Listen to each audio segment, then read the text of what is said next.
Safira, capítulo 1. O Templo de Escalon. O jovem Hazael corre em meio a uma floresta escura. Folhas, cipós que prendem seus cabelos em suas pernas e o derrubam por diversas vezes. Mas o rapaz sabe que se parar, ele vai morrer, pois atrás dele seguem-se vários homens com espadas, facas e tochas, decididos a pegá-lo e destruí-lo. No final da sua grande correria, Hazael se depara com um rio largo. Mas ele não tem escolha. Ou ele atravessa o rio, ou morre ali mesmo na sua margem. Então Hazael se lança no rio, a nados fortes, a grandes braçadas, engolindo muita água, mas determinado a salvar a sua própria vida. Enquanto isso, os homens que o perseguem também chegam à margem do rio. Alguns paralisam de medo e ficam totalmente congelados, enquanto outros começam a gritar: "Vamos! Entramos no rio! Peguemos ele! Ele está fugindo!" Os homens paralisados começam a gemer no íntimo e falam uns para os outros: "Não, eu não vou atravessar esse rio." "Ah, eu também não." Os outros ficam indignados: "Por quê? Vocês têm medo de água?" "Não, não é a água. Antes fosse. Você não sabe o que tem do outro lado do rio?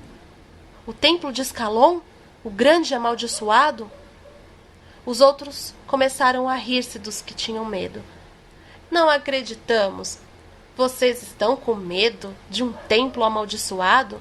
São histórias para a criança dormir. As velhas contam para as crianças terem medo e obedecê-las. Não existe templo nenhum amaldiçoado."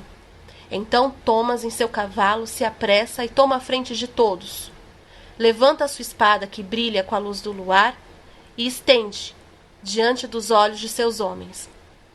Com um grande berro, ele deixa bem claro a sua vontade: Ninguém atravessará este rio. Estou sendo bem claro?" Os homens que tinham medo se sentiram aliviados. Em compensação, os outros ficaram intrigados. Como assim o general está com medo de atravessar o rio? Com medo de um templo de história de crianças? Então começaram a indagá-lo: "General, como assim? O senhor está com medo do templo? O senhor realmente acredita nesses contos?"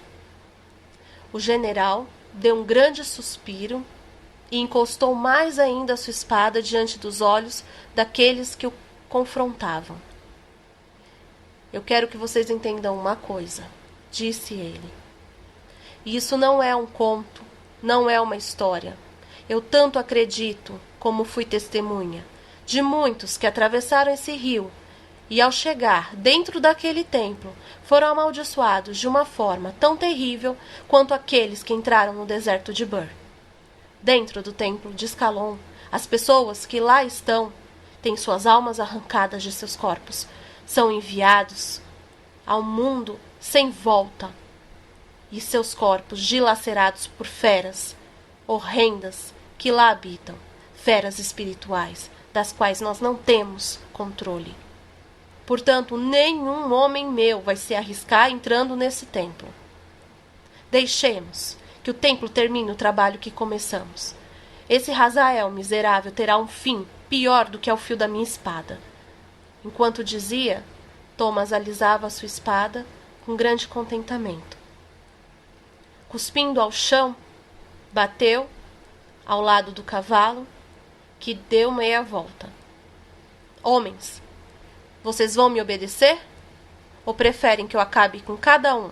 Será pior o fim para esse homem, eu digo e confirmo, do que se nós tivéssemos pego."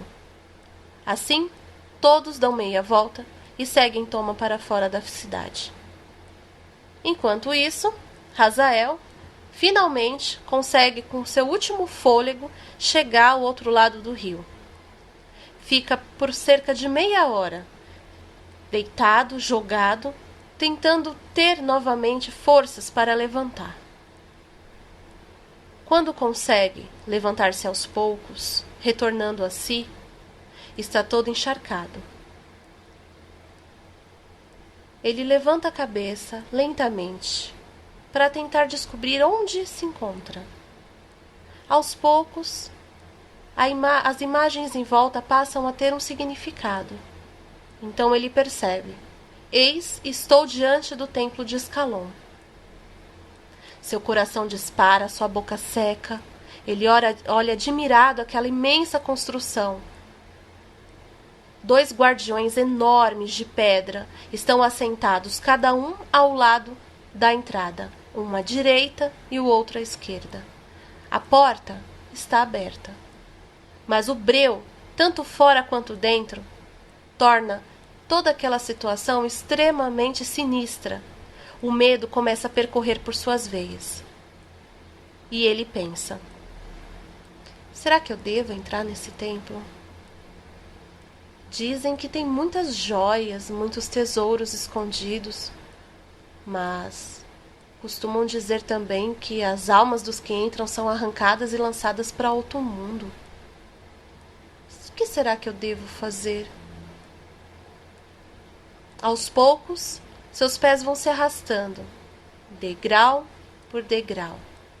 Hazael tem medo, mas a sua curiosidade e a sua ganância são maiores do que o seu medo, talvez até do que o seu bom senso. Finalmente, Hazael está à porta da entrada. Não é possível enxergar nada. Ele puxa seu pé para trás, mas novamente balança sua cabeça em negação e o retorna para a frente. Eu não vou ter medo disso, disse Hazael em voz alta. Aqui é um templo como qualquer outro. Talvez até por essas mentiras que contam, as pessoas nunca tenham descoberto todos os tesouros maravilhosos que tem aqui dentro. Se finalmente eu ficar rico, poderei ter o meu próprio palácio, meus próprios súditos. Ha! Seu sorriso, medroso, mas audacioso. Eu não tenho medo disso. Continuou mais 5 passos. Após 5 passos, como que num passe de mágica, todas as tochas dentro do templo se acenderam, uma a uma. Hazael se espantou e seus pelos se arrepiaram. Como isso é possível? Qual é o espírito que está ligando essas tochas? Não é possível que elas tenham se acendido sozinhas. Com os olhos arregalados, ele olha cada detalhe, cada gravura dentro do templo. Então ele percebe algo esplendoroso, majestoso, no centro daquela sala. Uma imensa joia flutua e reluz com toda a sua glória. Sua ganância se enche de tal forma que Hazael se vê no meio da sala, sem pestanejar. E aquela joia que brilha em seus olhos, que se reflete e se auto-magnifica, o chama. É como se ela dissesse: me leve com você. Faça de mim o seu futuro. Hazael não consegue se segurar. A tentação é muito grande. Por mais que em volta muitos escritos antigos deixam claro que o perigo de tocar naquela joia é imenso, que o orgulho, que a ganância destrói a alma do que a segura, Hazael não dá atenção. Em poucos segundos, suas mãos estão sobre a joia, acariciando-a. Até que então, ele sente que seu corpo não tem mais movimentos. As suas mãos estão presas na joia, seus pés presos no chão, seu corpo completamente endurecido. A única coisa que Hazael conseguia mexer eram seus olhos. Seus olhos passavam de um lado para o outro em total desespero. Mas agora já era tarde demais. Não tinha como ele soltar a joia, não tinha como ele sair correndo. O chão estremeceu à sua volta. Em volta da joia, Hazael não tinha percebido. Em volta do local onde Hazael estava, existia um círculo, como um anel de prata, todo gravado e grudado no chão. Este anel começou a girar. O pó começou a subir, pois havia muito tempo que alguém estivesse ali. Esse anel prateado começou a girar cada vez mais forte e subir do chão, como se alguma força invisível o fizesse flutuar sobre aquela sala. O seu giro se tornava cada vez mais forte, cada vez mais forte. Quando o anel de prata finalmente chegou ao teto do templo, seu giro era impressionante. Não era possível mais ver as gravações. Dentro dele, Passavam-se raios de um lado para o outro, raios como os que o grande céu envia para a terra. Aos poucos, os raios foram se tornando uma janela cristalina, da qual era possível ver um grande breu coberto por muitos pontos cintilosos. Grandes nuvens coloridas se passavam do outro lado. Em nenhum momento esse anel prateado parou de girar. No entanto, ele começava a descer, a descer, a descer. Razael sabia que tinha chegado a sua hora, que ele iria experimentar a pior de todas as dores que um ser humano poderia aguentar. A dor de ter sua alma arrancada e lançada para um mundo terrível, um mundo onde todos os gananciosos pagavam seus pecados. A única coisa que Razael poderia fazer era fechar os seus olhos, suspirar e aguardar.